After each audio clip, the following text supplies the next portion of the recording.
Aujourd'hui, ce qui se passe en Guinée, c'est déplorable. On tue même des enfants, des innocents, on kidnappe des gens et on les fait payer de l'argent pour qu'ils soient libérés. Et la police et la gendarmerie de la Guinée est complice même de toutes les exactions qui se passent en Guinée. Ce sont même les auteurs, ils pillent les magasins, les boutiques et vraiment on en a marre. C'est pourquoi nous interpellons la communauté internationale, la CEDEAO et toutes les personnes de bonne volonté pour qu'il y ait vraiment la paix en Guinée, pour qu'il y ait la justice en Guinée, pour que la vérité des urnes soit restaurée. C'est l'objectif de notre marche.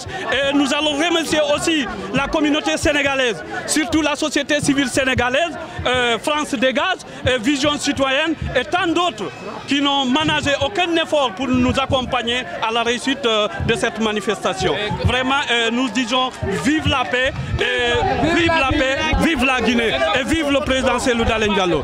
C'est ce que nous ne comprenons pas parce qu'aujourd'hui, beaucoup de chefs d'État africains pensent ainsi, pensent au troisième mandat.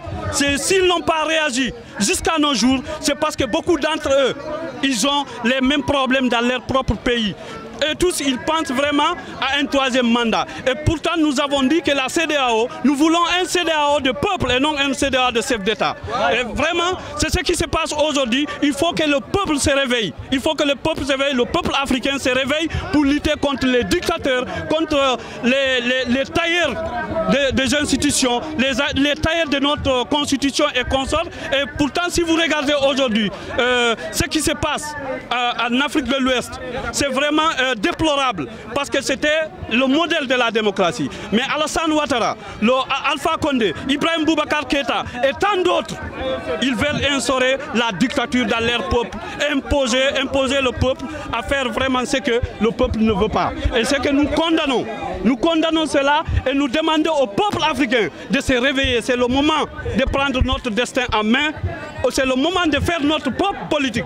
Parce que quand on dit qu'on ne fait pas la politique nous fera. Ça, c'est obligatoire.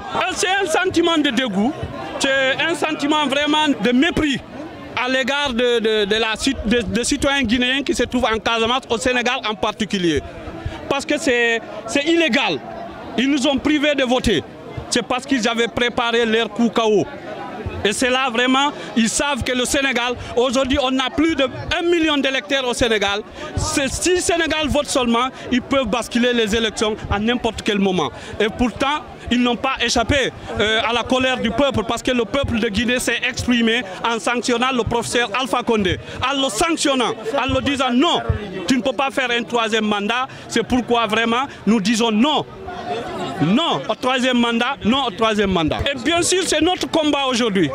C'est notre combat, nous luttons pour que vraiment la Casamance, le Sénégal entier, vote surtout la Casamance. On nous a privés des élections, on n'a pas pu voter en Casamance. Chaque fois, on nous apporte des choses vraiment inutiles. On nous dit que vous allez voter, on se prépare en conséquence. Et alors, en fin du compte, on ne voit absolument rien. C'est parce que vraiment, c'est la mauvaise foi du gouvernance de Alpha. C'est de priver de tous les Guinéens de leur droit de voter. Parce que c'est un droit d'un citoyen. Tout un citoyen doit à élire son président. Donc vraiment, c'est ce que nous déplorons.